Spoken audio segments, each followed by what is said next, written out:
can never surrender. And if your path won't lead you home, you can never surrender. And when the night is cold and dark, you can see light. 'Cause no one can take away your right to fight and to never surrender.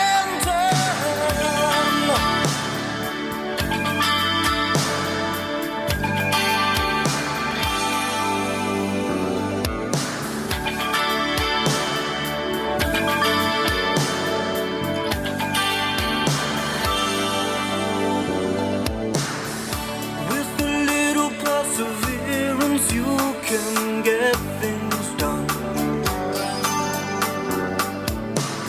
Without a blind adherence that has conquered some, and nobody wants to know you now, and nobody wants to show you how. So if you're lost and on your own, you can never surrender. And if your path won't lead you home, you can never surrender. And when the night is cold and dark, you can see light. 'Cause no one can take away your right to fight and to never surrender, to never surrender.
kinds, where can we start? We like them dumb and we like them smart. I like the ones with the pretty eyes. Well, I like all kinds of guys. Stop. What happened? How about the ones we especially like? Which ones? You know, the ones with the cars that go. I hear you. Hit it.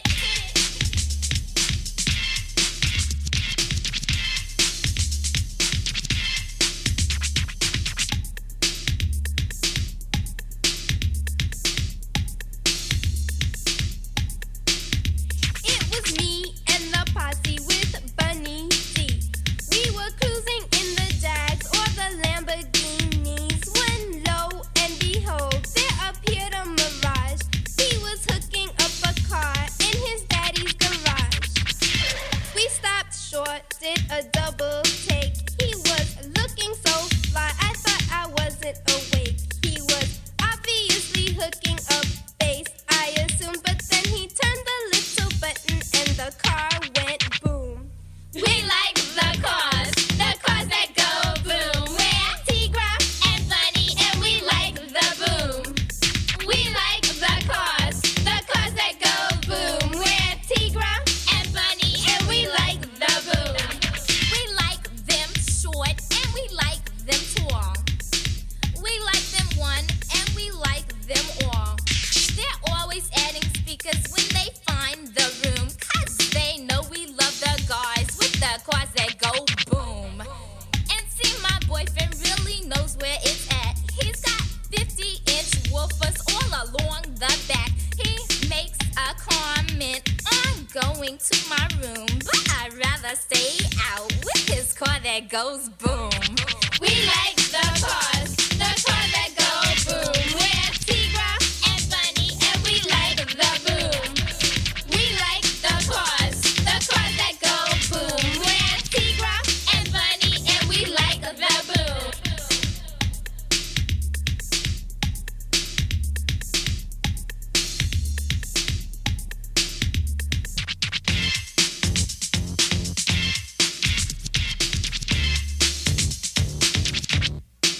Now if your car ain't got it, go out and get it. We like the boom, and don't you forget it. So turn down the treble and flaunt your bass. So your car could be heard almost any place.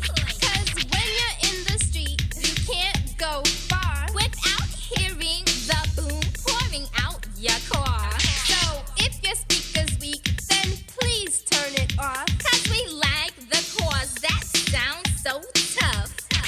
We like the cars that go boom. We're Tigra and Bunny, and we like the boom. We like the cars that go boom. We're Tigra and Bunny, and we like the boom. Everybody just beep your horn. Just beep your horn and hear us. Just beep your horn. Now clap, hit it. Beep. Come on, everybody, beep. Hey, hey, hey, beep. Come on, everybody, beep.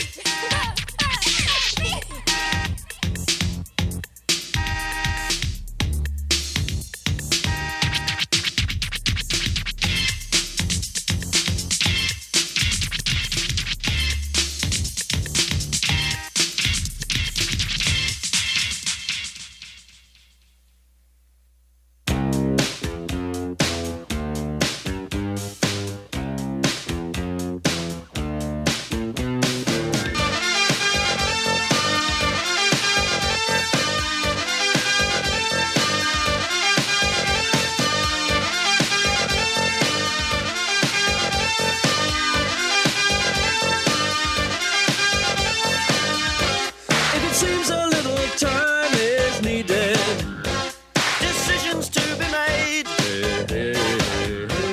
The good advice of friends unheeded, the best of plans mislaid.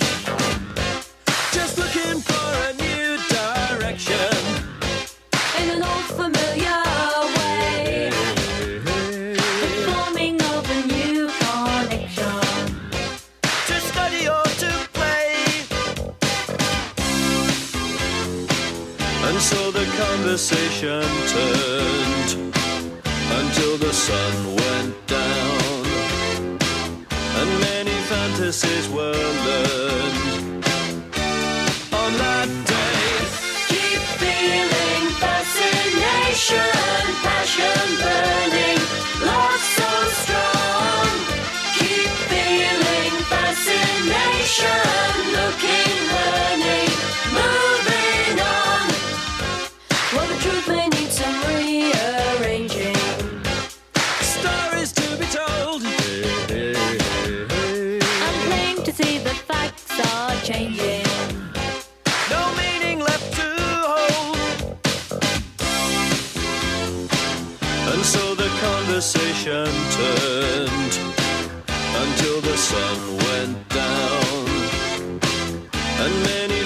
fantasies were learned on that day.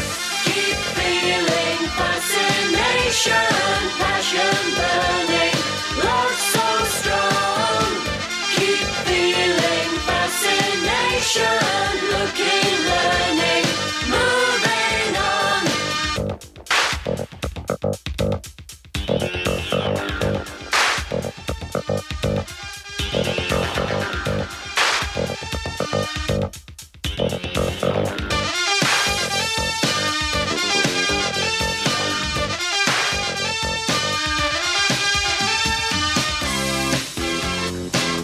And so the conversation turned until the sun went down, and many fantasies were learned on that day. Keep feeling fascination, passion burning, love so strong. Keep feeling fascination, looking, learning, moving on. Keep feeling fascination, passion burning, love so strong. Keep feeling fascination, looking, learning, moving on. Keep feeling fascination, passion burning.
Let's do it.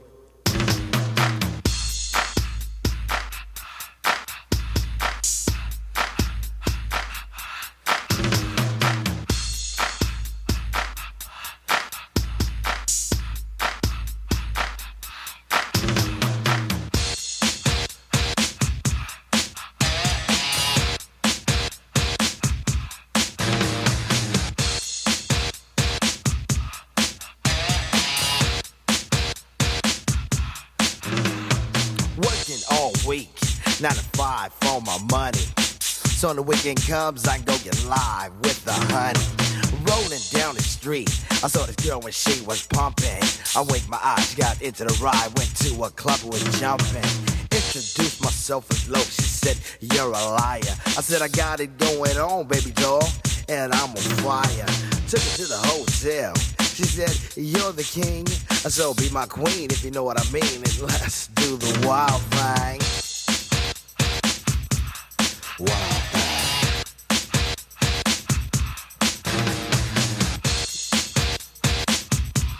Wild thing. Wild thing.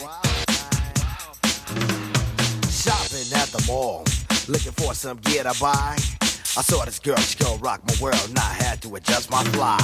She looked at me and smiled and said, you have plans for the night? I said, hopefully if things go well, I'll be with you tonight.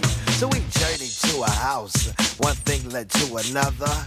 I key in the door, I go hit the floor, looked up and it was a mother. I didn't know what to say, I was hanging by a string. She said, hey you too, I was once like you and I like to do the wild thing.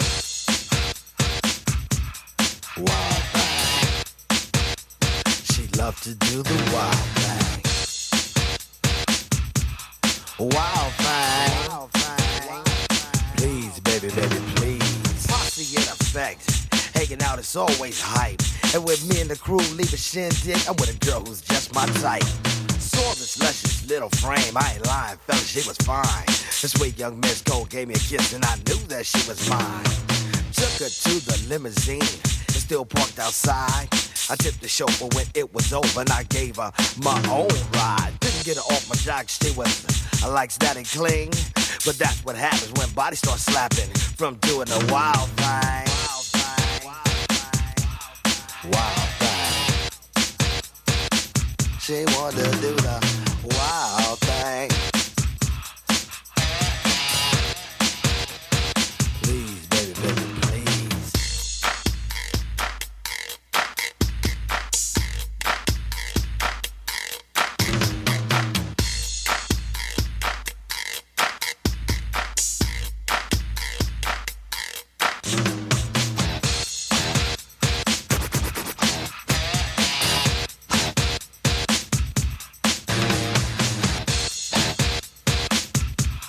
Wild thing. Doing a little show at the local discotheque. This fine young chick was on my jock, so I said, what the heck? She wanted to come on stage and do a little dance. So I said, chill for now and maybe later you'll get your chance. So when the show was finished, I took her around the way. And what do you know, she was good to go without a word to say. We was all alone and she said, Tone, let me tell you one thing. I need $50 to make you holler. I get paid to do the wild thing. Say what? Yo, love, you must be kidding. Yo, Walk, you ready? Just break out of here. Hasta la vista, baby.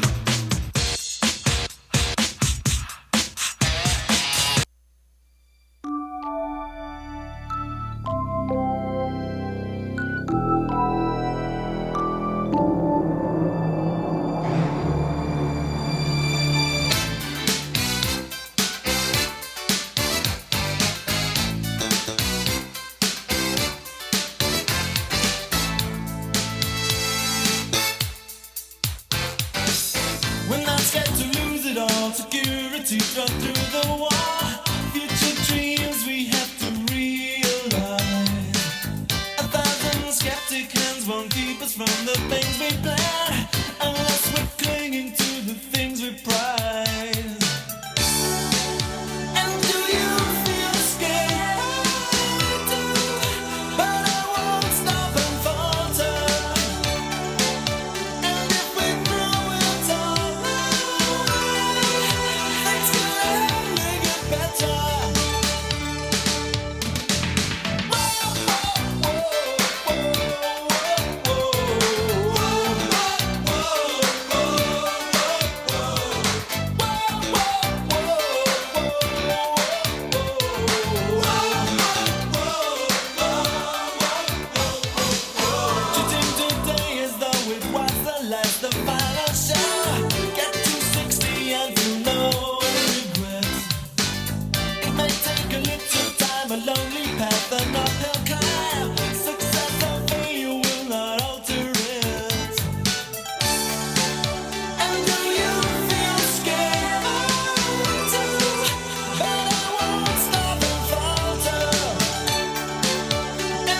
my mind every day and every night. My every thought is you.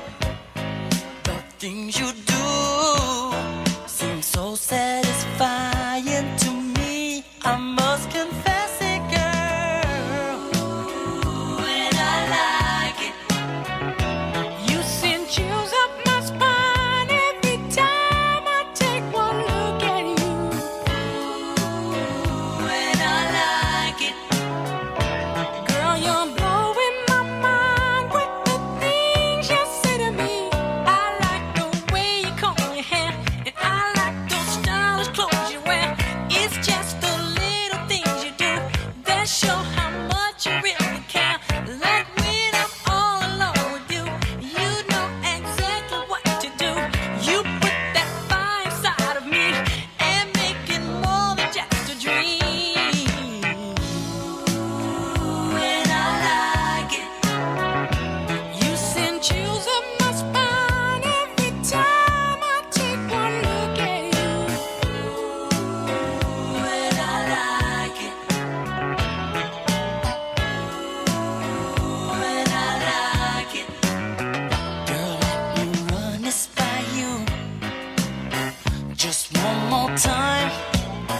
You're on my mind every day and every night. My every thought is you. The things you do seem so satisfying to me. I must confess it, girl. And I like it. You send chills up my spine every time I take one look at you. And I like it. Girl, you're blowing my mind with the things you say to me. I like the way you comb your hair, and I like those stylish clothes you wear. It's just the little things you do that show how much you really care. Like when I'm all alone with you, you know exactly what to do.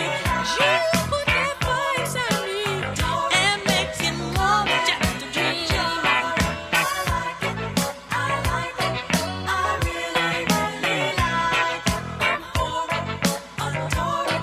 So come let me enjoy it. I like it. I like it. I really, really like it. I'm for it, adore it. So come let me enjoy it. I like it. I like it. I really, really like it. I'm for it, adore it. So come let me enjoy it. And I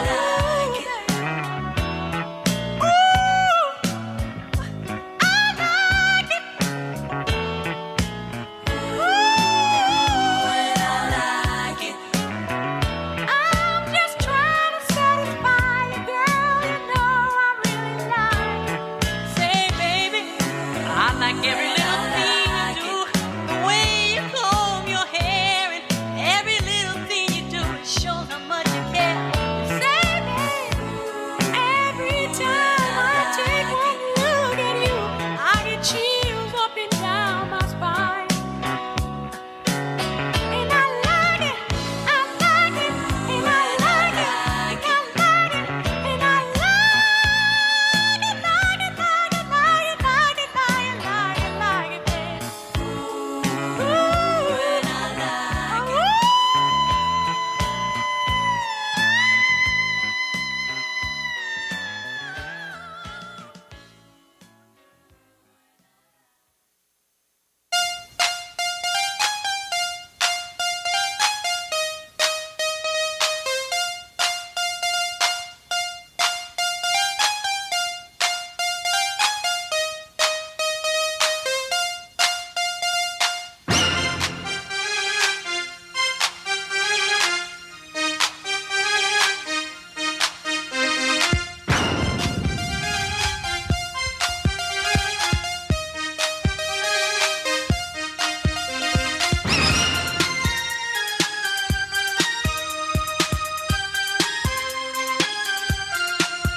There's a party in the house and we'll be rocking tonight. So bring your body with you, baby. That will make you feel right. It's a freaky show. celebration of a natural kind. And the pleasure you'll experience will blow your mind. Freestyle speaking in the house tonight. Move your body from left to right. To all you freaks, don't stop the rock. That's freestyle speaking and you know what hot. Freestyle speaking in the house tonight. Move your body from left to right. To all you freaks, don't stop the rock. That's freestyle speaking and you know what hot. Everybody will be dancing to the beat on the floor. You will encounter situations never thought of before. Satisfaction's guaranteed if you know what I mean. And when you walk into that door, it's such a freaky scene. Freaking in the house tonight, move your body from left to right. To all you freaks, don't stop the rock. That's freestyle speaking and you know what I mean.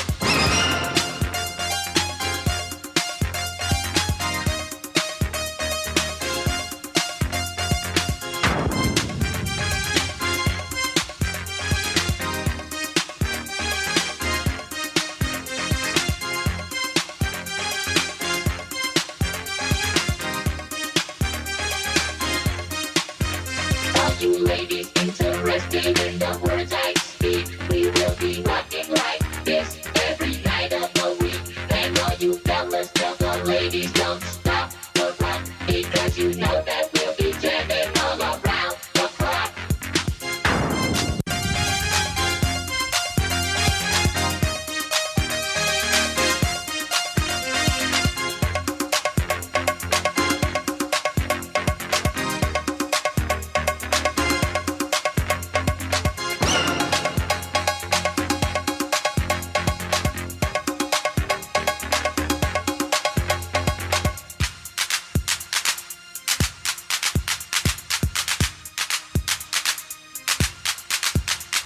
I went to a party, and what did I see? The girls were wearing leather skirts and see-through jeans. I asked the DJ to tell me what was going on. He said, freestyle's having a freak fun. Freaking in the house tonight, move your body from left to right. To all you freaks, don't stop the rock. A freak fun. Freaking in the house tonight, move your body from left to right. To all you freaks, don't stop the rock. A freak fun.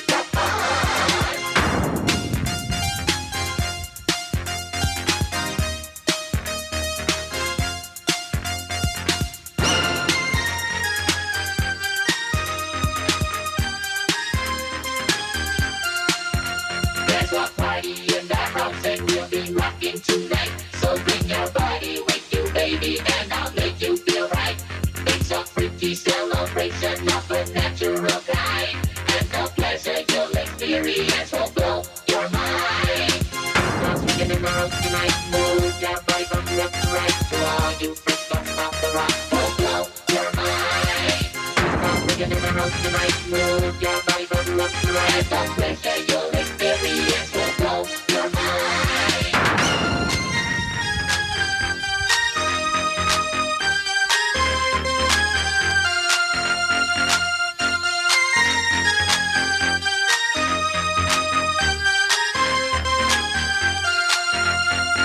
Freestyle speaking in the house tonight. Move your body from left to right. To all you freaks, don't stop the rock. That's freestyle speaking and you know why. Freestyle speaking in the house tonight. Move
places where we used to go, and I'll be there. Oh, how can I forget you, girl, when there is always something there to remind me. Always something there to remind me. I was born to love her, and I will never be free. You'll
My first kiss, he immediately just like stuck his whole tongue down my throat.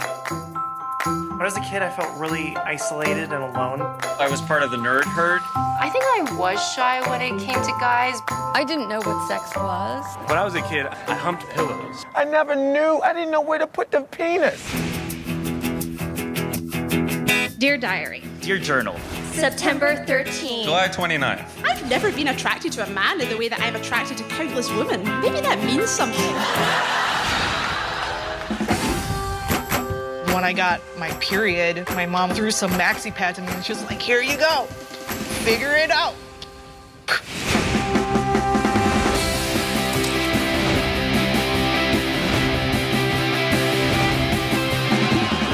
Dear Diary, my body is flat, ugly, and unpubicized. Thanks, Mom. Thanks, Dad. Thanks, God. To me at that time, that was a deep, dark secret to hide. Writing the diary, I think it did help in a lot of ways. I had to learn to not give up, that I was someone that had a lot to give. I'm sorry, I'm so nervous. This is a secret journal, so get out before I bitch slap you.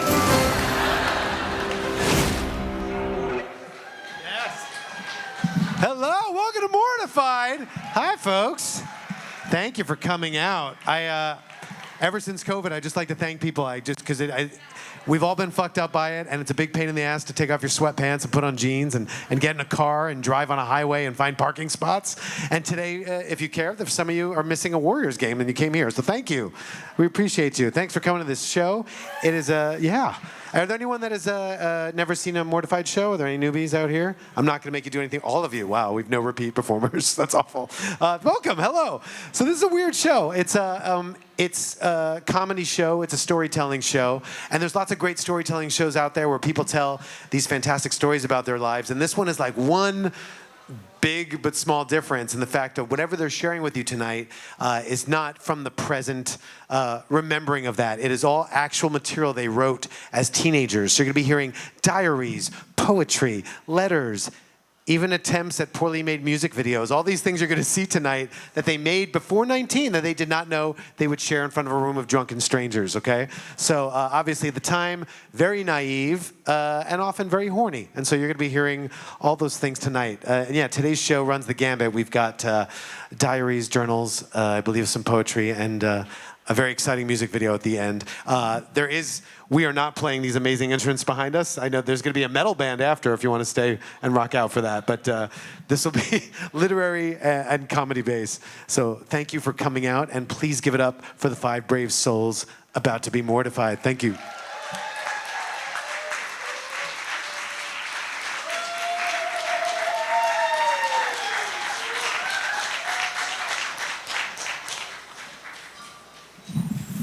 Hi.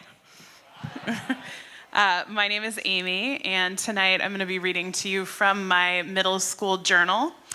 It was the summer after 8th grade, so it would have been like 1996-ish. I was pretty unpopular in middle school. I really, really wanted to be popular and have more friends, but there were like 3 main barriers. Number 1, my huge mullet. Those are my dad's clothes, just to be really clear. Yeah, I was in band, and I was really, really outspoken about my Christian beliefs. Yeah. But my beliefs were put to the test in middle school, and that test came in the form of a boy named Chris. And I really wanted a boyfriend solely because I thought having a boyfriend would make me cool. And I wanted this so badly for myself that I was ready to fall in love with a boy I had never met. So I tried hard to prepare myself for this brave new world of having a boyfriend by renouncing my belief in God and discovering internet porn. So, yeah. Here we go. Dear Journal, been thinking a lot about who I am and what I want to be in high school. I do not want to be seen as a fat dork with zits. No thanks. I'm going to lose weight in inches. I'm going to do my best to keep clear skin. I hope in high school to get good grades, stay involved in music, be somewhat popular, have fun, and be involved. Another thing I want to become involved in is clothes and makeup. I want to have cool clothes and maybe be kind of somewhat trendy. I'm sick of being known as a semi-nerd. I also want to be known as happy, not conceited, and honest. I want to be involved in church, but not overly involved. I've been thinking about church and stuff, and I don't want to give it up or anything, but I also want to be cool.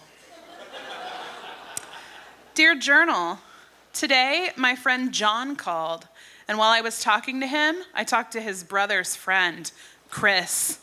He and I flirted and exchanged phone numbers. Love may be in the air. I sure hope so. Dear Journal, I called Chris. He called and left a message for me. I called him back. Then he said he'd call me back. I thought he wouldn't, but he did. We talked for 20 minutes. I really want to meet him, and I have the perfect idea. Tomorrow night, my parents are going to this big barbecue, and I don't want to go. So if they go, I'm going to have Chris come over. Not inside, just outside. That's not bad. John told me he begged for my number. I think and hope he likes me because I like him. But he's a junior in high school. But maybe, since I'll be a freshman, it'd work. Dear Journal, I feel so guilty. Today, I went on the internet and looked at like nude sites. I heart it. Looking at naked males is so cool. I don't know why I'm doing it. I never did it before. I kind of crave it now. I know it's wrong, but Chris called me 2 times today. I hope we can date. I really like talking to him. He has a sexy voice. I hope I can meet him. If I did meet him, I wonder if we would make out and stuff. I have a feeling that we would for some reason. He just seems like the type to do that. Dear Journal, today is so boring. I have to babysit at noon, and then I have youth group. I feel guilty about the porn stuff yesterday. Kind of. I don't even know what I think about church anymore. Jesus and God just aren't real or meaningful to me. Jesus just doesn't seem very cool or like anything I want anymore. I don't know why I'm thinking this way. I guess it's the devil. All I know is that I'm having a lot more fun without worrying about God. Dear Journal, I talked to Chris again today. He called me my love, and he asked if I like him, and I said yes. Then I said, do you like me? And he's all, hell yeah. I hope this turns into something.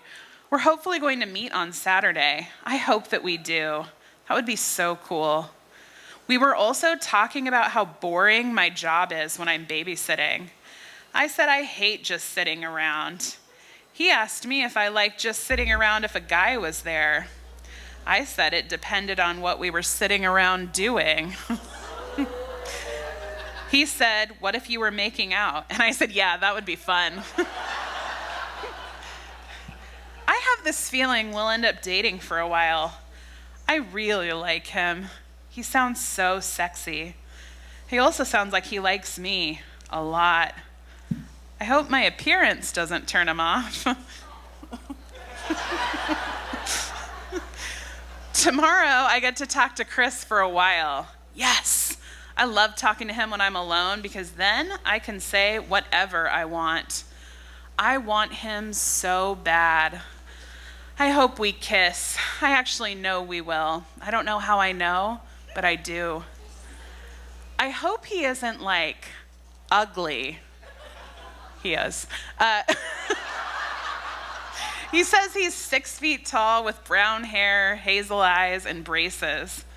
I hope we get along. I cannot believe I'm falling for a guy I've never even seen or met. Dear Journal, today hasn't been the best Chris day. I mean, we talked and stuff, but I just called him and he couldn't talk. I hope he's a cool guy. I cannot wait to meet him on Saturday. Okay, I have to add a sidebar here about what our big meetup plan was. I grew up in a suburb of Sacramento called Rockland, and our plan was to meet at an annual event in Rockland called the Rockland Jubilee. It was a parade and a concert and a fireworks display, and as a kid, it was like the time to see all your classmates during the summer. So why Chris and I thought we were gonna have some sort of super hot secret makeout session when literally everyone I knew was gonna be there, I'm not really sure, but it never came to fruition, as you'll see. So back to the journal. Dear Journal, today I talked to Chris. I'm meeting him at the library at 2 o'clock. I am so excited to see him. We are most definitely going to make out. I can't wait. I hope that I do it okay. I don't want to do it wrong. I hope he doesn't expect me to blow him or something. Today, he called me baby, my woman, sexy, gorgeous, and beautiful. I don't think that I'm pretty, so I hope he isn't expecting some beauty queen. Maybe he will think I'm pretty for some crazy reason. I just really hope that we have fun. Today, I went on the internet and looked at a few porno websites. One was on how to give good blowjobs, just in case with Chris. And the other was masturbation. I am going to masturbate tonight. I need to get in the mood for the Rockland Jubilee tomorrow.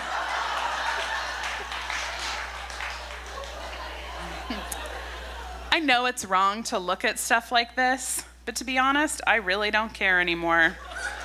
I feel bad betraying Christ, but I know he'll forgive me. Today, I was looking at a blowjob site, and there were lots of big, hard penises. Yum. I feel like now is the appropriate time to reveal that I am extremely gay. So, like, I don't know. I'm not really sure what I was feeling here, but hard pass. Yeah. I have a feeling Chris's penis is big. I really hope my parents never find out about this. I know I would be like totally grounded. That would suck. I also know they wouldn't ever trust me again. One thing I'm nervous about is that someone will see Chris and I tomorrow. I don't mean just see me with a guy. I mean see me making out. If it's anyone my family knows, I'm sure they'll rat on me, unless it's someone who's cool. I really can't believe how much I've changed. The old Amy would have never been able to talk to a cool junior guy on the phone or go on porno websites. I just wouldn't. I'm having a ton more fun now. I'm enjoying stuff like this. I hope it carries on to high school. I've also redefined my sexual limits. I give blowjobs. Dear Journal, wow. So much has happened. First of all, my dad found out about my internet stuff.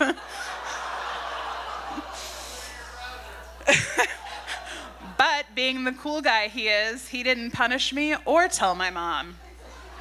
Okay, so as a sidebar, this was the 90s, so my dad had to like really work for this information. The only place that had like a payphone in our town was the Walmart, and so He was suspicious about why I was always on the computer, so he was like, I'm gonna go to the store. He called while he was gone, got a busy signal, figured out that I was using our like Prodigy dial-up, and then came home and opened my browser history. So, sorry, Dad. Dear Journal, well, Chris is a jerk. He didn't show up to meet me. It's so good, you guys, it's fine. But when I did meet him, he was all over some other girl's crotch, and all he could talk about was how him and his cousin were gonna go get drunk. Total player. Anyway, I still don't want to be a high school dork. So I plan to stay with church, be friendly, fun to be with, and interested in everything. I've come to a new thought on high school. Just because I'm involved with church doesn't mean I need to be a dork. Here's a list of my high school goals. 1, get good grades. 2, stay involved in church. 3, make lots of friends. 4, have lots of fun. 5, do not be a dork. 6, find new interests, but keep my old ones. 7, stay in tune with popular clothes, music, etc. 8, find a fun Christian group of friends to hang around with. 9, try to find a boyfriend who's cool, fun, and nice, not like Chris. I'm feeling better about myself. I'm learning to be a cool Christian. I'm never going to be an evangelist or anything. I just want to have a lot of fun and most definitely not be known as a total dork. I think that the next time I go to the Christian bookstore, I'm going to buy that book, Geek Proof Your Faith. That'll help. Thank you.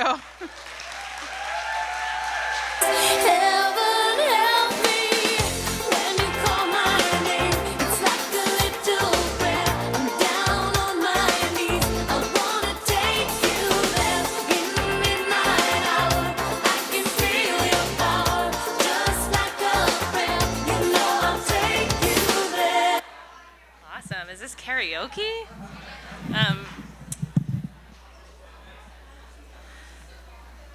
Cool. Hi. I'm Jess. Growing up, I wasn't super popular, and I definitely was not popular with the boys.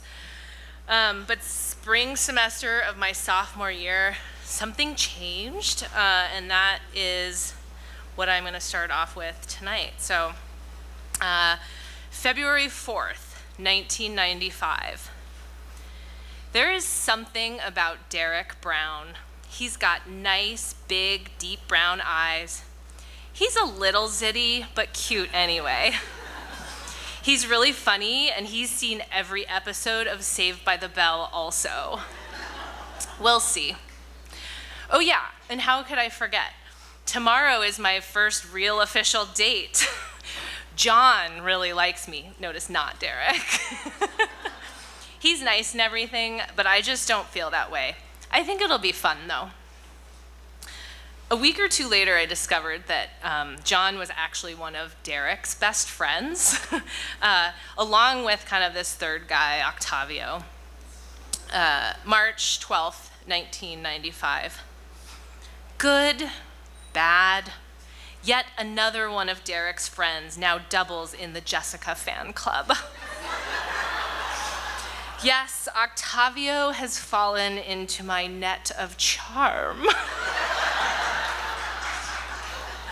It is said to be true that he has a thing for me. Every day he comes over and stands by or walks where we eat lunch.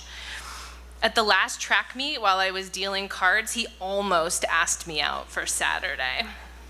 He got as far as, "Jessica, are you busy Saturday?" I said, "Nope, I don't think so."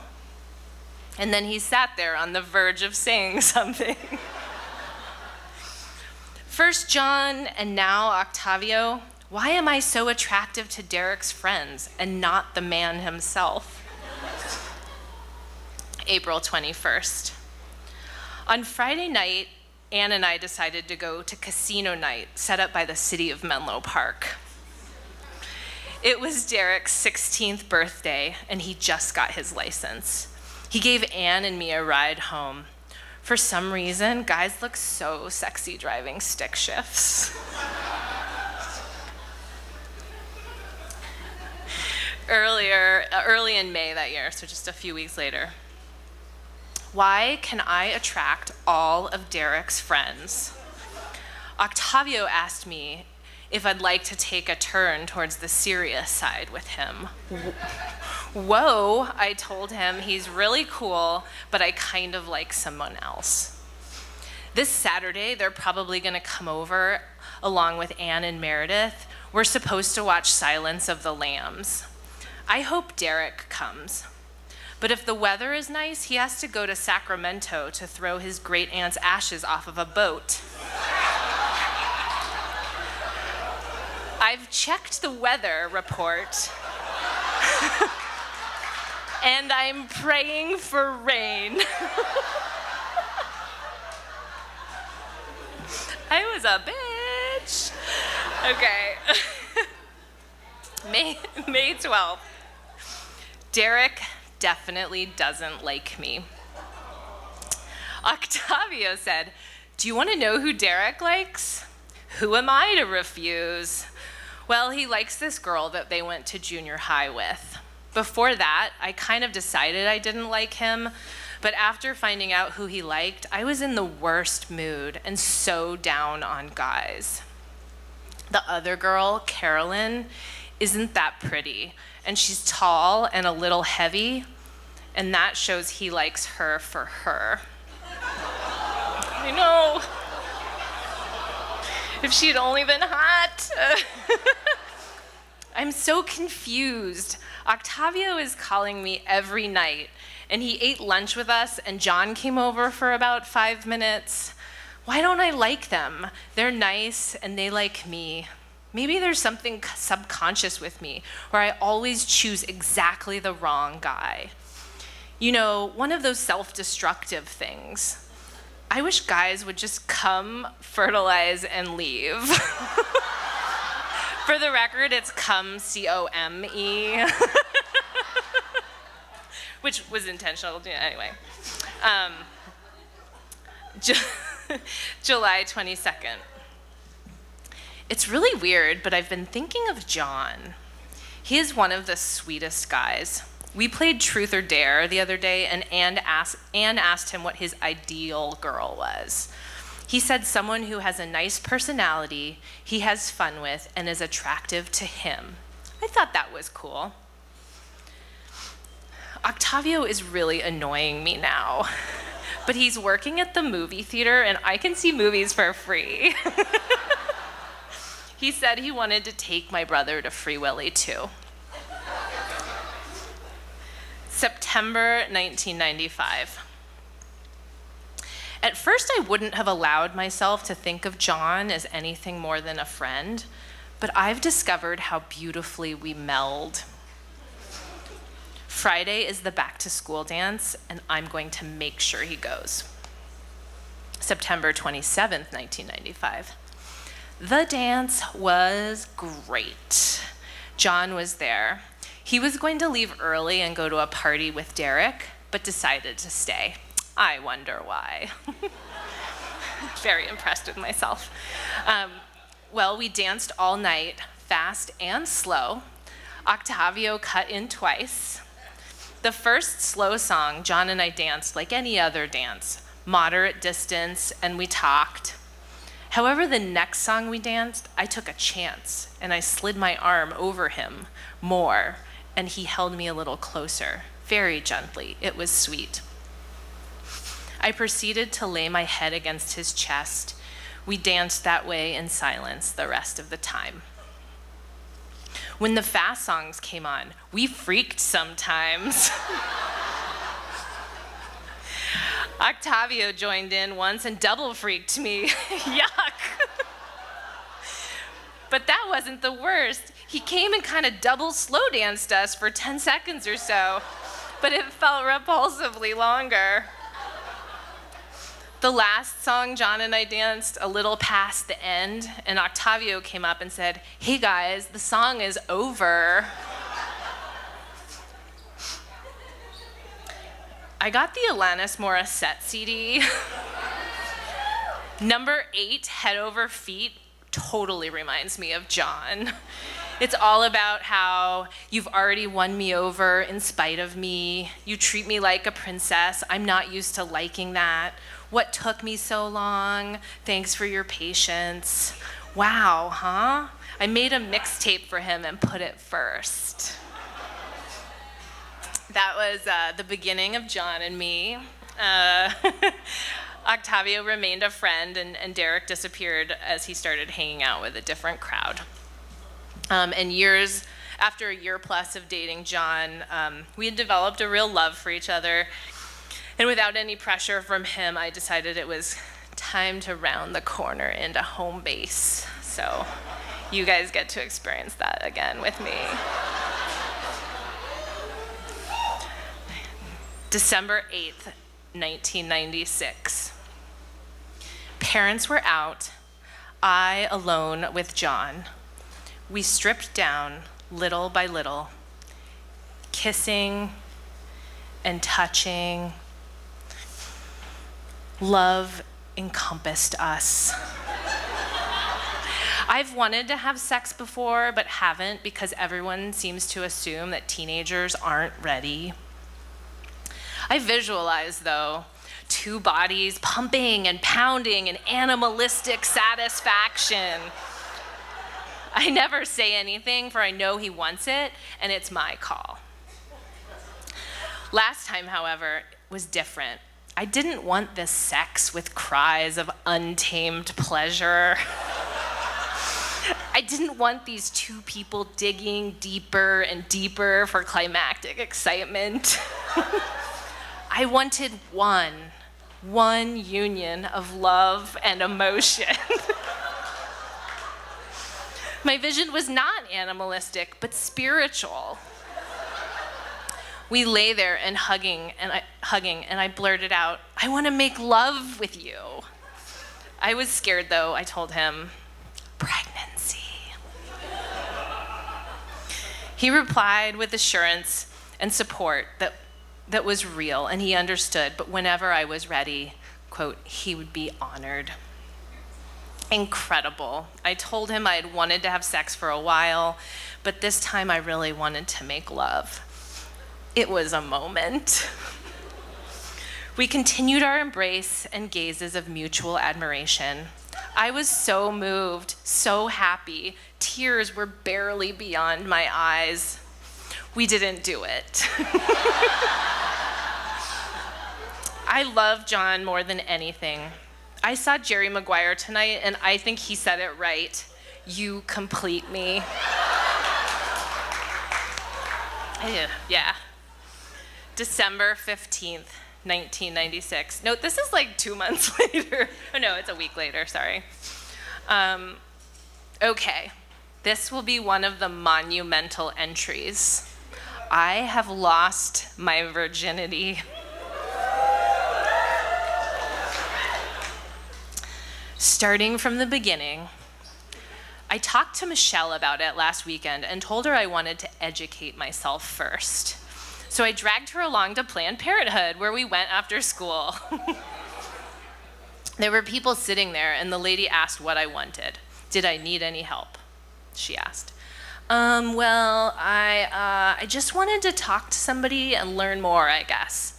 She then told me to go through the door into the main waiting room, and minutes later she talked to me again and told me I would have to get a physical and did I have any insurance. I said I did. Of course, I didn't have the card. I said I did, and she said I would have to make an appointment for $70 to $100, and they could prescribe me some sort of birth control.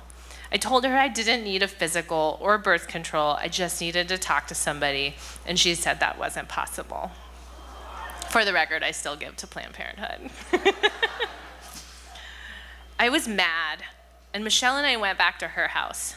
She had 2 condoms that guy, Jose, that gay guy she knows, had given her in a gay sex kit, complete with butt lubricant. Ew. We opened one and looked at it. Then I took the other. We threw away the butt lubricant. Saturday night, my parents were gone all night. We kissed and felt all of that and then laid there cuddling. Then we did it. Sex. First, I sat on him and damn, it hurt. He told me if it hurts, we didn't have to do it. I told him I wanted to. We switched and I was on the bottom. I couldn't tell you how long exactly it lasted, but maybe a minute or so.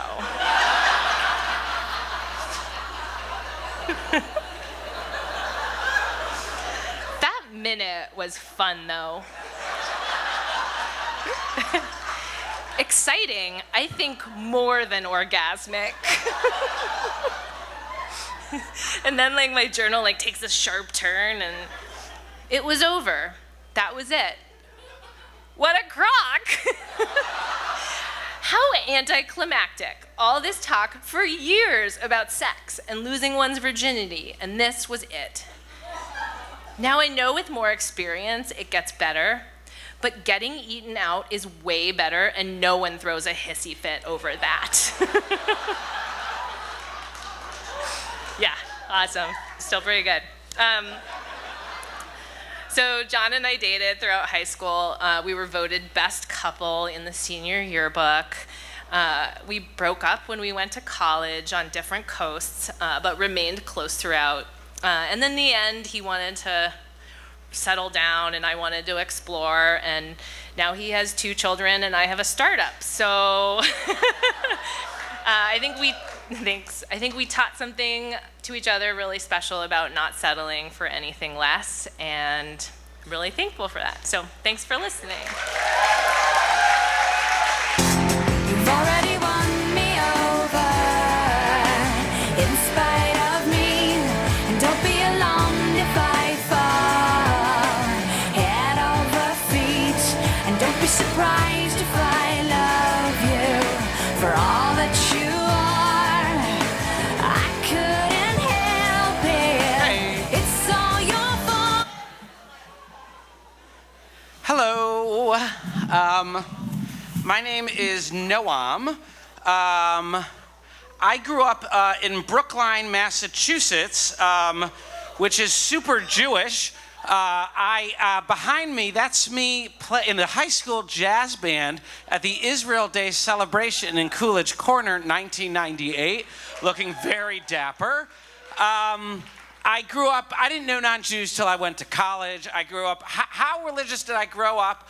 I remember my first time at McDonald's. Can we have a picture? Thank you. It is, I could find it on a calendar. It's October 12th, 1995. We're in Israel. It is the opening of the world's first kosher McDonald's. Do you know how exciting that was? There was a knockoff called McDovid's, but we didn't have to go there anymore. Now we could go to McDonald's. It was beyond amazing. So what I'm going to read to you tonight is a diary entry. It's from the year 2000. It's the summer before I started college. My older brother had gotten married. He emigrated to Israel after he graduated high school, still lives there, and I went to his wedding, and on the way back, I did a layover in London for 5 days, and I was by myself, and you know, it's right before college, and you're trying to figure yourself out, and it's a time of a lot of confusion and trying to learn things, and here we go. I got to London and dropped my bags and went to the Globe Theatre, where I sat in line for 2 hours hoping to get a standby ticket for Hamlet. I did. I got a seat as a groundling. The theater is beautiful and built just as it was in Shakespeare's time, so they even have 600 spots, standing seats for the groundlings with no roof. I was dead tired and my feet were killing me by the end of standing for 3.5 hours straight. During the last act, I fell asleep for a moment standing up and I collapsed on the lady in front of me.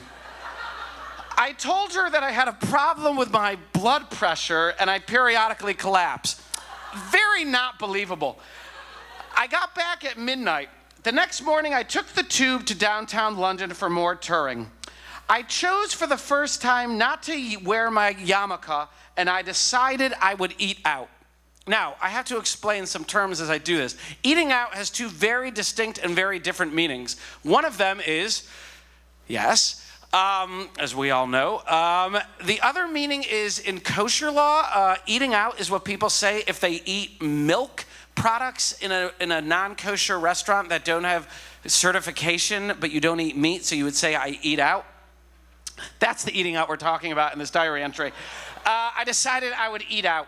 I enjoyed the feeling of anonymity and felt relieved of the burden of being religious. I exited the subway at the Westminster stop, and staring me right in the face was Big Ben and Parliament, two beautiful structures. I went to Westminster Abbey next, which is beautiful. It made me realize that earlier in the week, when I thought that great Jewish structures can compete with great Christian structures, I was dead wrong. And the fact it is so old made it all that much greater. The most striking part is the chapel of Queen Elizabeth, this white room that seems so pure and royal. It made me wish that America had a monarchy in all its grandeur. You know, getting older is a process. Thursday, I saw Madame Tussauds Wax Museum, which was a real trip. You're in the room and you can't tell at a glance who is real and who is a wax figurine. I mistook a security guard for a wax statue, and I started staring at her. She said she gets it often. I'm sure she does. After that, I bummed around a bit, ate a nice cheese sandwich. I loved not keeping kosher, and went to St. Paul's Cathedral, which was amazingly beautiful. I was also in a philosophical mood, so I got myself dinner and sat by a bench on the Thames, writing poetry and thinking about life.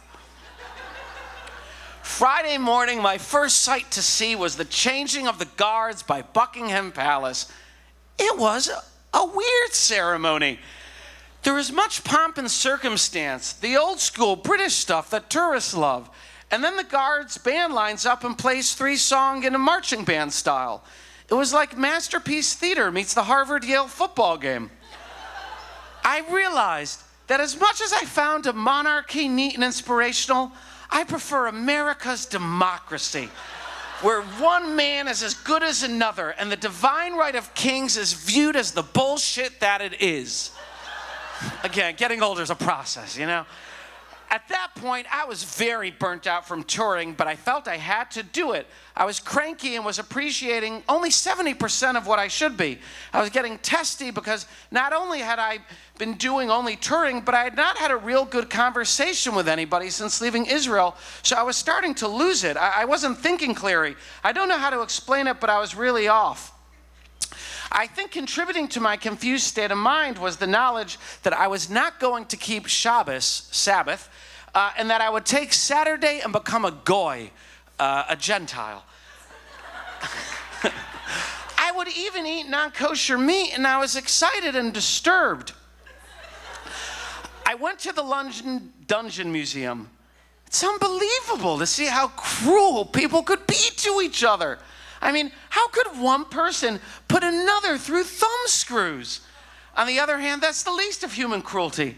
It goes back to the Holocaust. How could people do it? Then, once Sabbath started, I bought a hot dog from the museum gift shop. It did not feel weird eating it, although it was disappointingly nothing special. No shit, what a crazy first choice for non-kosher meat. A horrible choice. Like a shitty, not even a 7-Eleven hot dog, a museum gift shop hot dog. It did not feel weird. I then rushed to see the play Art, which was okay. After that, I got a piece of pepperoni pizza. That was also slightly underwhelming. I think I just got a bad slice. I knew I was only going to eat non-kosher meat for one day, so I should have made sure I went to a nice restaurant. I guess I should plan it out better next time. That's a joke. Oi, never try being sarcastic in your own diary. That is a real neurotic Jewish diary when you're being like self-reflective in it. I wandered around Piccadilly for a bit. From there, I looked for a nice park to fall asleep in, since I was too cheap to spend $20 for 8 hours of sleeping in a hostel. I also wanted a little adventure. You know, and I should say part of the problem was I was staying by the house of some random kid who I had met working that summer in a Jewish summer camp, but who were religious, so I didn't want to go there and then leave on Sabbath as well. So I decided I would just give myself this adventure, which I was scared to do also, because that's also a crazy thing to do if you're a kid who doesn't know what you're doing. I wandered for a while, also walking into stores and looking around, until by the Thames I found a park where all the benches were filled with people sleeping. So I found a bench and used a knapsack as my pillow. I was scared, but figured when I fall asleep, it'll be okay, and then I'll wake up in the morning and the whole situation will be done. I could only sleep 5 hours as it was a freezing night. Ironically, the homeless people were all better prepared than I was and had sleeping bags and didn't seem as cold. When I woke at 5:30, I was shivering and thought I might have hypothermia. I wandered for a half hour trying to find a place to get coffee, but to no avail. I pissed on the sidewalk, which was a thrill. Finally, I went to the train station at 6:30, got myself a coffee, a croissant, and sat down to write some poetry. It was a weird feeling to be a complete non-Jew. To me, Judaism is first and foremost a religion, not a culture. So to be Jewish necessitates religious action. You can't feel Jewish or do Israeli dancing. I realized there's nothing special about not keeping Sabbath. Saturday was like Sunday, was like Monday. It was just an ordinary day, and I have no idea how the Goyim do it. How can they go a whole week without Shabbos? I could never do that. Well, at least never again. I was singing Jewish songs the whole day. I really missed it.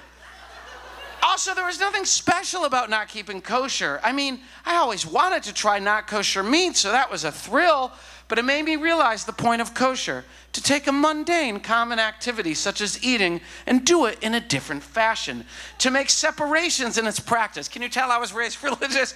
To make it kadosh, holy, keeping in mind God's role in the food process and in life. When I pass over non-kosher salad dressing in the dining room at college, my kavana, my intention should be, I am not eating this because God has decided that I must limit my actions in this field of food, and therefore I should keep in mind that He created this food, this world, and ultimately all leads to Him, so I must act differently.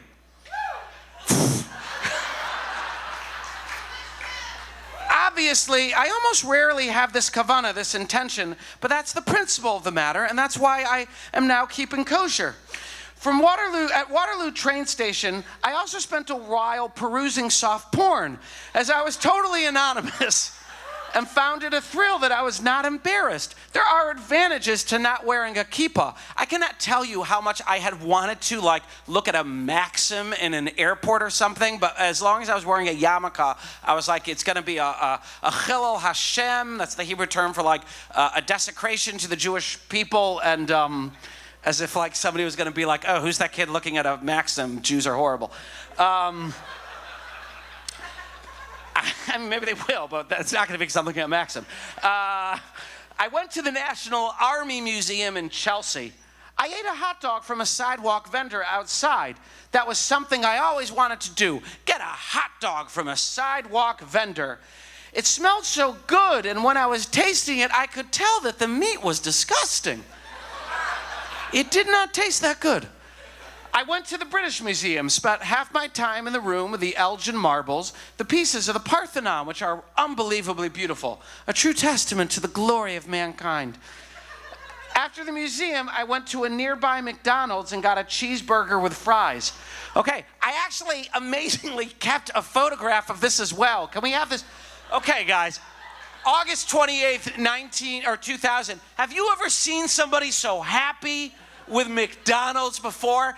And the best part is I remember asking a stranger in the McDonald's to take a picture for me, and I remember them looking at me like, why the fuck is this American so happy to be in a McDonald's near the British Museum?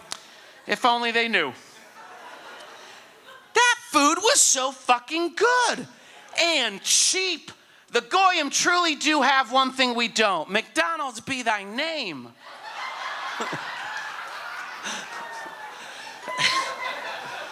After that, I went to the Sir John Sloan Museum, which was an interesting house full of fascinating sculptures. But by that point, I was so sick of touring, I barely got into it.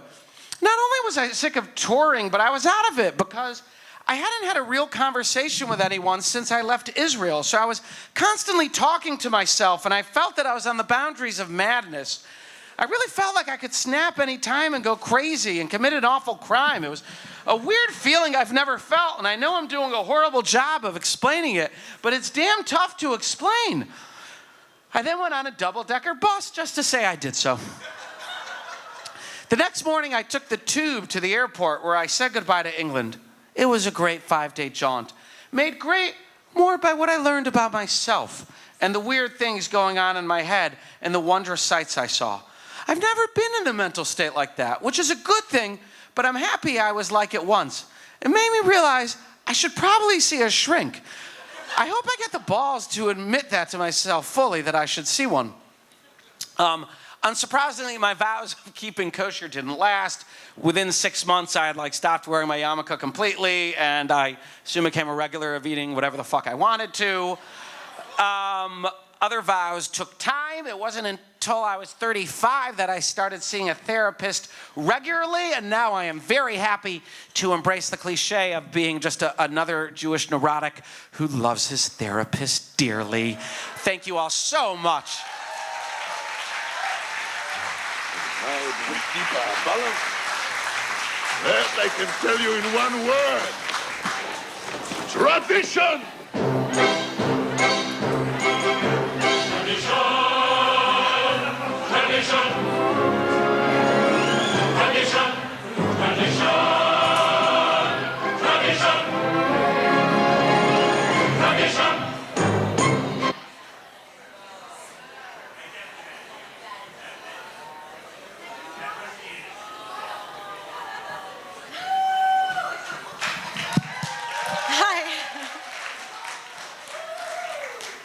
I'm Jessica. Nice to meet you.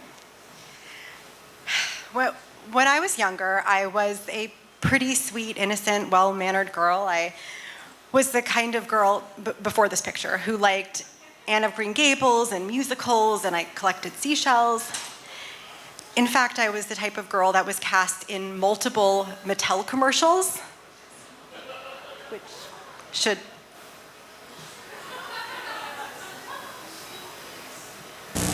For Share Day, I'm going to amaze you with my baby rock and roll.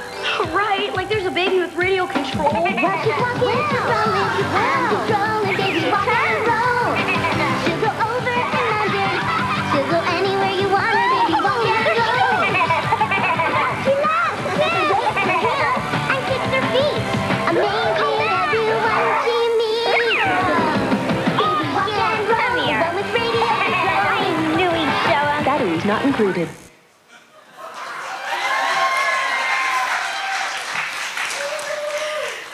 But then one day, when I was 13, everything changed.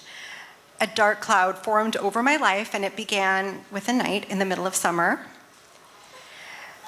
July 21st, 1997. Well, my mom and I did the weekly movie thing. We saw On Golden Pond. It was an excellent movie. That was the problem. It was so fucking real. The whole movie was showing how people aren't immortal. I keep pondering over what will happen after I die. So for those of you who don't know, On Golden Pond is a 1981 movie about an elderly couple facing their mortality as they vacation in their summer home. And to be honest, before On Golden Pond, death was something I didn't really think about. But after On Golden Pond, I became terrified of how much time I had left at 13. And I thought, what if it all ended tomorrow? I've never been in love. So I was panicked, and I set out on a desperate search to find true love in a race against time. July 27th, 1997. I really want a boyfriend like a motherfucker. But I like no one. I can't win the lottery if I don't have a ticket. My mom has this stupid 10:30 lights out rule. Dork. She treats me like a baby but expects me to act like an adult. Well, she can go kiss my ass. Whoever thought of this diary thing is really deep. Oh well, life's a bitch and then you die. August 4th. So there's this guy. His real name is Bobby. His code name will be Cammy. I'm tempted to say, nice shoes, wanna fuck? If only things were that easy. August 6th.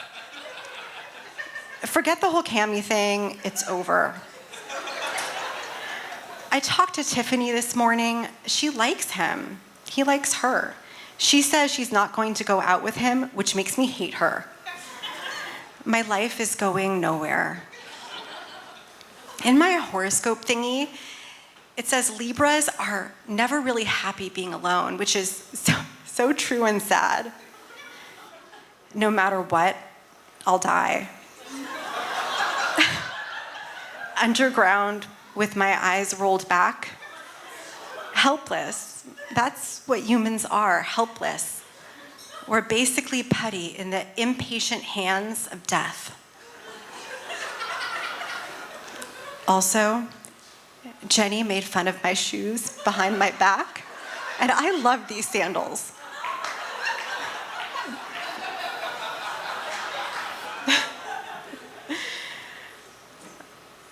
August 14th. Mommy Dearest did something solo tonight. Since it was past 10 and I was still on the phone, she invaded my privacy and decided it was her right to listen to my phone conversation with Kayla. Stupid hoochie mama. Now I'm really scared she's reading my diary. If my kids are reading this in the 20th century or something, I want you to go give me this diary with this entry open. I don't want to ever forget how important it is to be understanding to your kids. Not stupid and selfish like you, Mommy Dearest. You're probably reading this now, well, fuck you.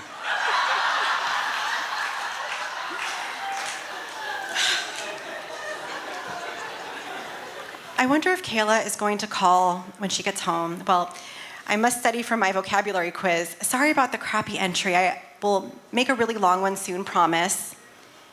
Unless I die in my sleep tonight.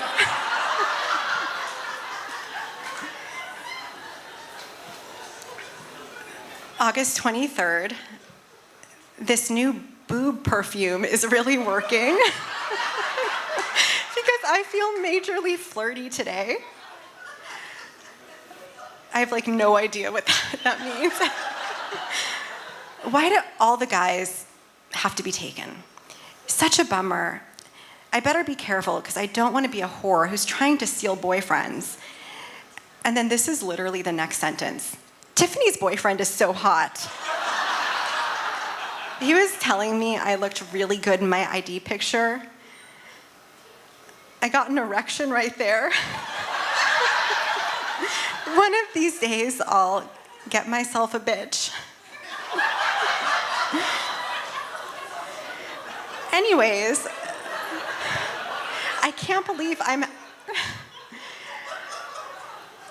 having surgery tomorrow. It was oral surgery, not a big deal. Wouldn't it be ironic if I died during it? Because I'm so preoccupied with death and all.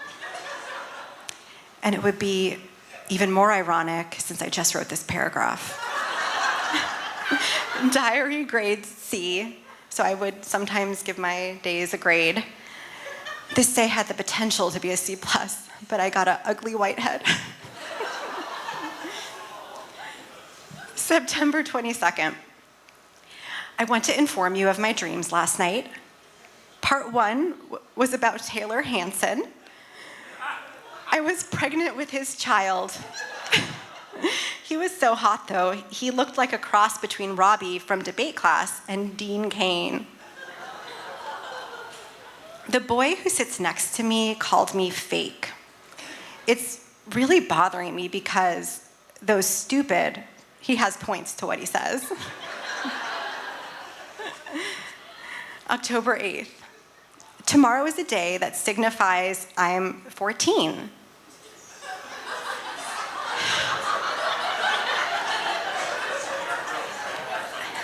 And a year closer to death.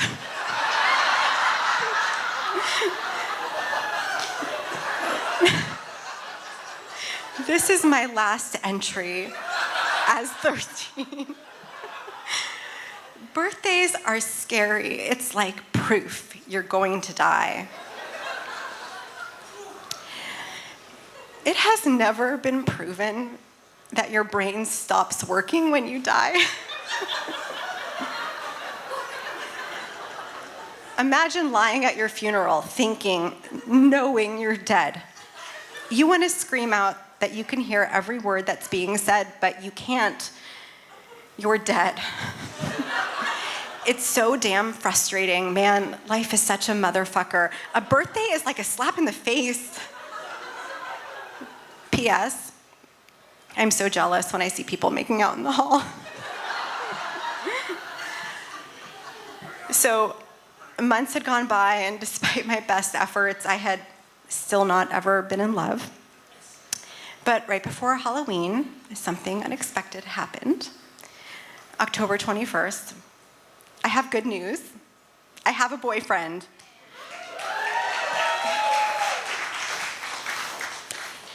He's so awesome. We talked throughout the year, but I always avoided getting together with him since I thought he was an immature ass. Well, when he informed me that he owns the Too Hot for TV Jerry Springer video, it was love at first sight. That night, he asked me out. I love him so much, he makes me very happy. And that lasted 2 weeks. I was devastated. Does nothing on earth last forever? I reached my limit. Okay, November 4th. I hate everything. I have hit rock bottom. Last night, me, my mom, Kayla, Noah, and his parents went to ragtime. It was terrible. I've never felt worse. Kayla and Noah totally bonded and became best friends. I might as well have been invisible. I know it sounds petty and trivial, but it's not. I hate them both. I don't have a best friend anymore. Noah's parents are like the only real family I have, and Kayla just replaced me. She has a family, I don't. I hope she and Noah get goddamn married. I hope she died in her sleep. It gets worse. I'm in hell. My stupid, arrogant, and self-centered mom started screaming at me and saying how I ruined her evening. She obviously ditched the How to Be a Good Parent class.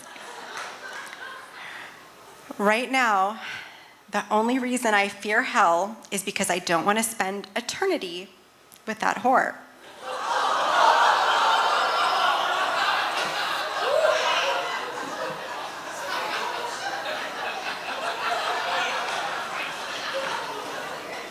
I hope she gets AIDS.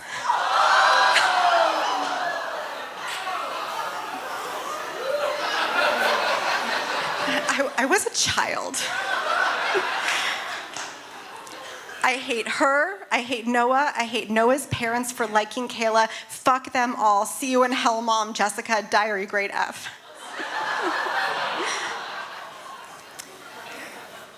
So,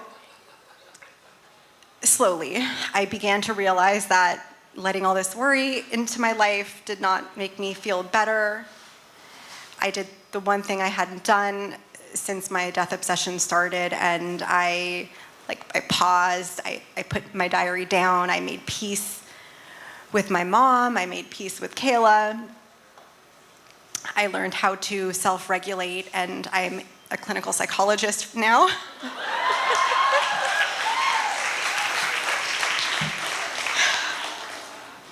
and a mom. December 21st. Dear Diary, wow, I was really depressed in my last entry. Well, life has been rather overwhelming lately, but I guess all I can do is take it one day at a time. I don't want to stab my mom anymore. I didn't think ending a diary could be so tough. I have a new one ready, but the pages will be cold and stiff. Thank you so much. You're a pal and a confidant. Thank you for being a friend. Love always, Jessica. P.S. I think I would have had a heart attack if I didn't have something to pour my heart out to. Thanks for listening. I salute the creator of diaries. Feels like I'm knocking on heaven's door. Knocking on heaven's door. Hey, hey, hey, hey, yeah. Knocking on heaven's door. Knocking on heaven's door.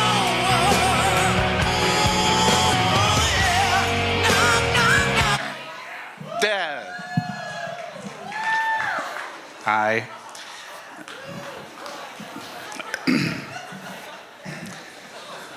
What? I'm Sean. Hello. It's just my name. I don't know if that's that funny.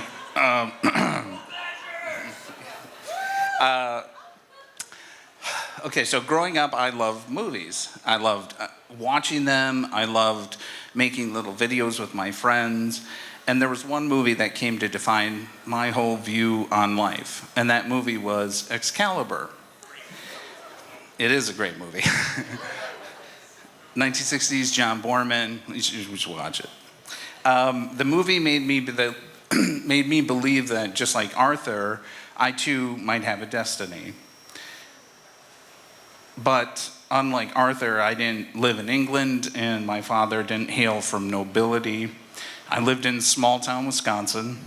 Our version of the Lady of the Lake was a drunk guy who fell in the lake while fishing. I hailed from a guy who worked in a box factory whose name was Donald. Destiny was not a concept that consumed people in my household. When it came to the future, my dad's attitude was always simple and pragmatic. Find something you love. When I turned 18, I thought I found that. I became convinced that my destiny was Heidi Weinboom. But I had a problem. I was a senior, and she was a freshman, so I did what I thought was right, what I thought a knight would do. I would wait 4 years until she was 18. Until then, I'd build a friendship with her, do right by that friendship, and love would surely follow. John Hughes movies taught me that. Well, except for Pretty in Pink. Sorry, Ducky. Never worked out for him.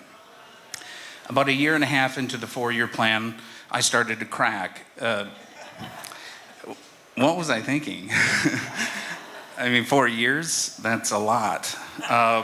This was the prime of my life.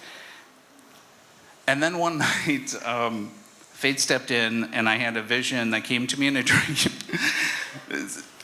It did come to me in a dream, and it showed me exactly how to win Heidi's heart and how to let her know that I loved her. And here's what that vision looked like.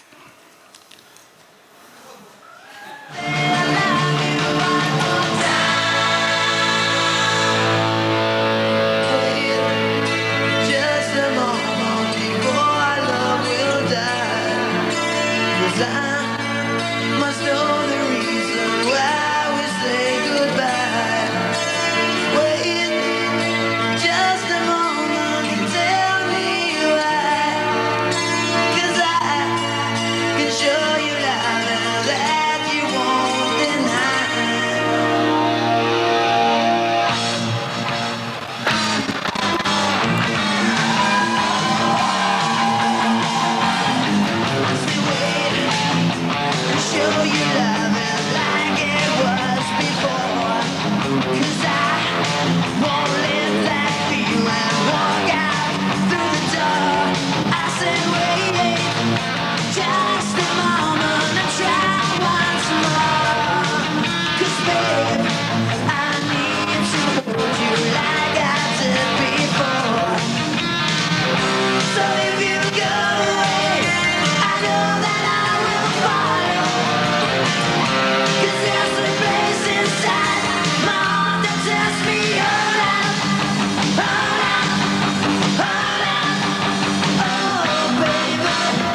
these are new glasses and they keep fogging because I'm generating a lot of heat right now. Sorry. So, yeah, damn it. That's not what I envisioned. Thank you. But back then, my first music video lesson was it's virtually impossible to get your lips synced up to the music when you're using 2 VCRs to edit with. Just a tip. At the time, I had to be honest with myself. Was the video good enough to risk everything I had worked for in the friendship department after the past year and a half? I wasn't sure, and I was afraid. That's basically it. I was afraid. So I scrapped the video and I went to plan B. Yeah, it gets worse. I sent her a love letter, and while I don't have the note I sent, I do have a response. It could be good, you don't know. Just making your assumptions. Sean, hi. I know that I can tell you anything. That's why I'm writing this. I never thought you liked me the same way I liked you. I was always a big chicken, so I never let you know how I felt about you. As time went on, we started to talk less, and so I thought you just kind of lost interest in me. I still had a crush on you at the beginning of this year until I met Chad.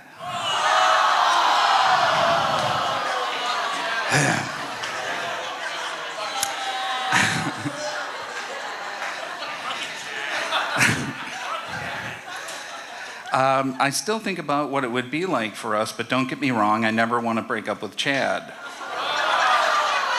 Sean, you're the best friend I have, and I'll always love you. And she had underlined always, like a line in the sand that I was never going to be able to cross. Is that a metaphor? I can't remember. I would rather keep things the way they are than take a chance on losing our special friendship. Thanks for the talks we've had. They mean a lot to me. Love, always, Heidi. P.S. Sorry so sloppy. Her handwriting, sorry. Yeah, so that letter didn't make sense. I had a dream, I had a destiny, and it was Heidi. If she wasn't meant to be my destiny, then what was? I needed to find my holy grail, but I had no idea where to start looking. In the meantime, I did what I loved. I made videos with my friends. I stuck with sage advice. Keep it simple, rock hard, and figure out how to get my fucking lips to match up with the music.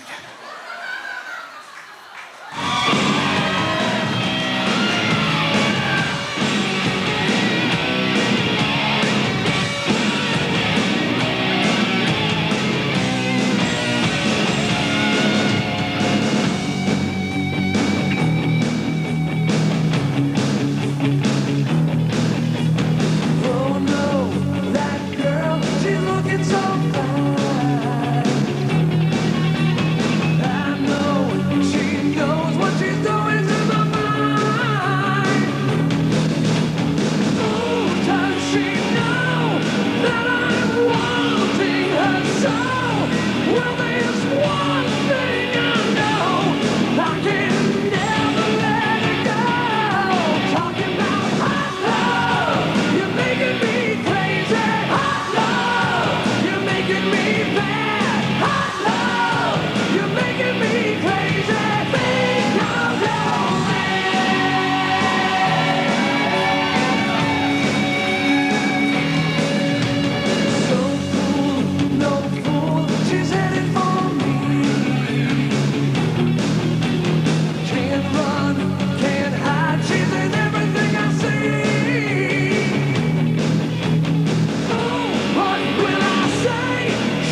Rocked hard, check. Lip sunk, check. Made a mullet look good, yeah. Ugh. So my second music video was under my belt, and I felt good. Maybe this could be my destiny, making videos. You know what? Forget Heidi. I decided after graduation I'd leave Wisconsin, but out of nowhere, my dad got sick.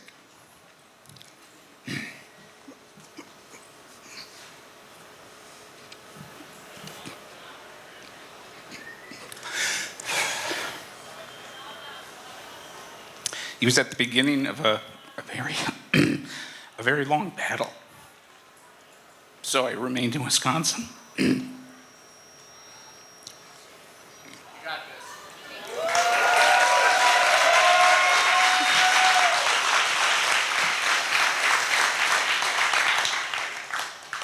Sorry. I remained in Wisconsin where I was needed. Again, I had to wait nearly 20 years.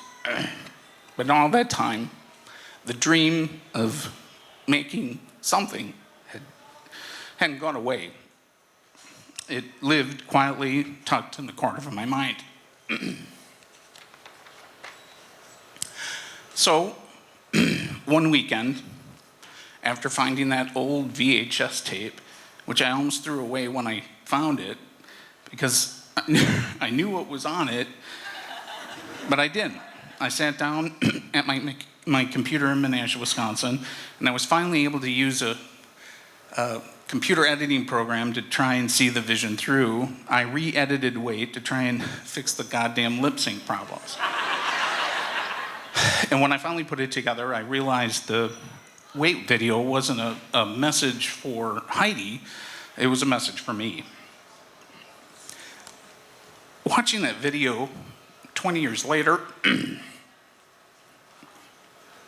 staring at that kid, you're just a kid.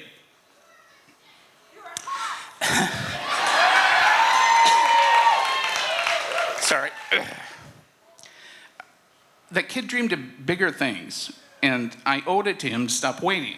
So I now present the final moments of the video that took decades to realize. I don't know what's going on with me. It inspired me to pack up everything I had and leave Wisconsin for the stupid fucking bright lights of Hollywood in search of that kid's destiny.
Thank you.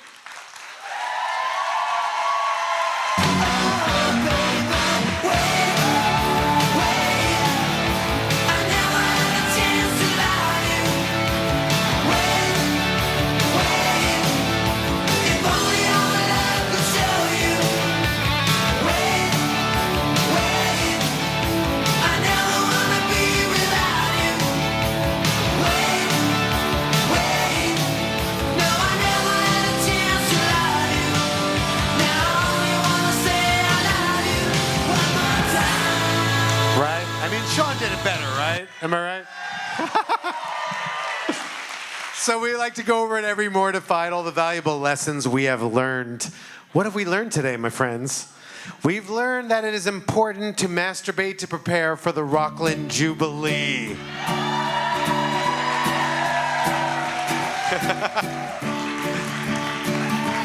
We learned that sometimes you don't want sex to be animalistic, you want it to be spiritual. We learned that the goyim of something, McDonald's, be thy name. We discovered hell is spending an eternity with your whore of a mother. Happy Mother's Day, everybody. And last but not least, we learned that Sean Parker makes short shorts, a mullet, and goggles look good. But what we learned as we do it every Mortified is that we are freaks, and we are fragile, and we survived. Please give it up for all the performers who shared themselves this evening.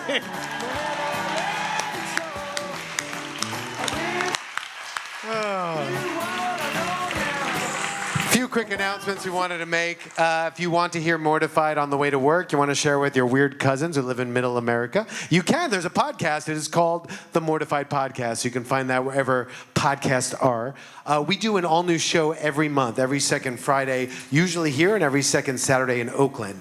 Next month, we're doing our first ever all-Pride show, More to Pride. Fantastic, I know. And so instead of DNA, just for next month, we're doing it at the Oasis, which is like the gay mecca of SF. So that is June 9th at SF at the Oasis, June 10th at Oakland. So please go to getmortified.com if you want to check out the tickets for that or any future shows.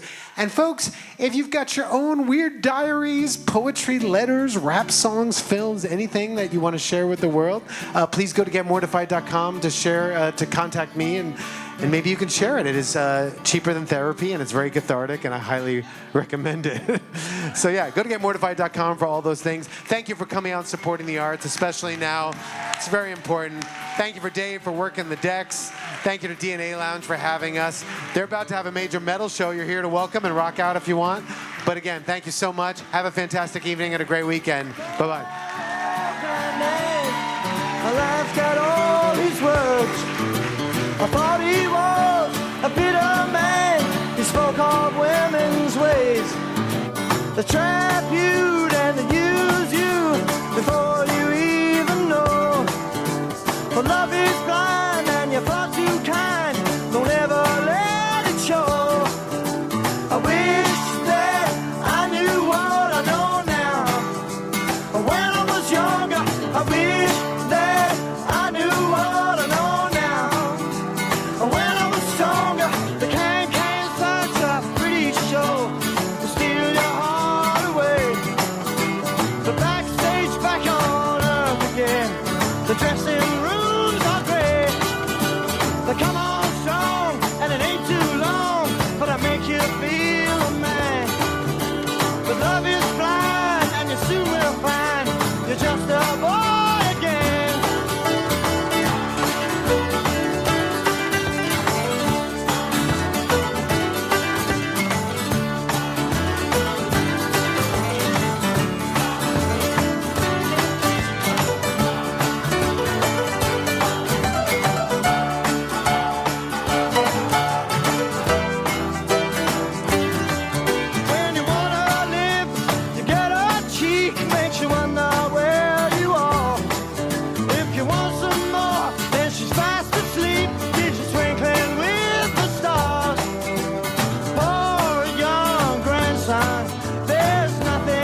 king's ways. They trap you and they use you before you even know. For love is blind and you're far too kind. Don't ever let it show. I wish that I knew what I know now. When I was younger, I wish that I knew what I know now. When I was stronger, the can such a pretty show to steal your heart away. The backstage back on earth again. The dressing rooms are great. They come on strong and it ain't too long, but I make you feel a man. But love is blind and you soon will find you're just a boy again.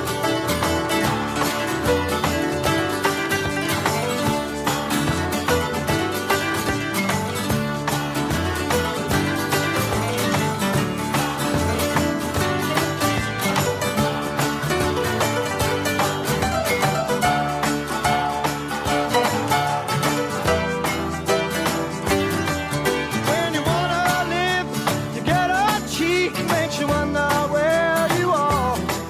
If you want some more, then she's fast asleep, keeps you twinkling with the stars. For a young grandson, there's nothing I can say.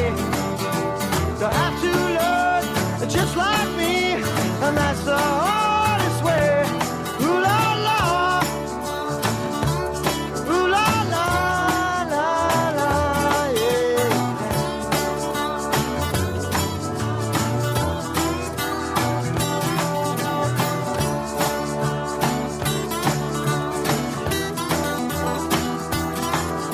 I wish that I knew what I know now.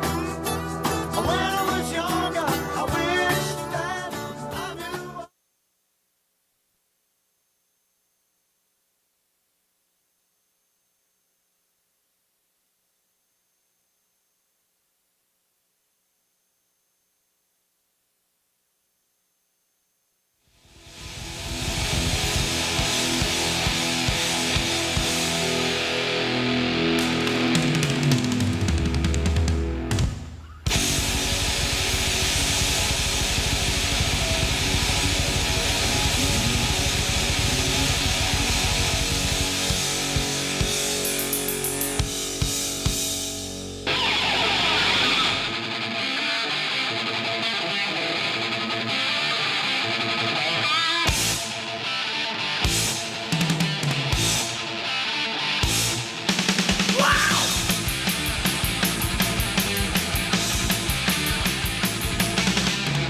Don't let the leather run into my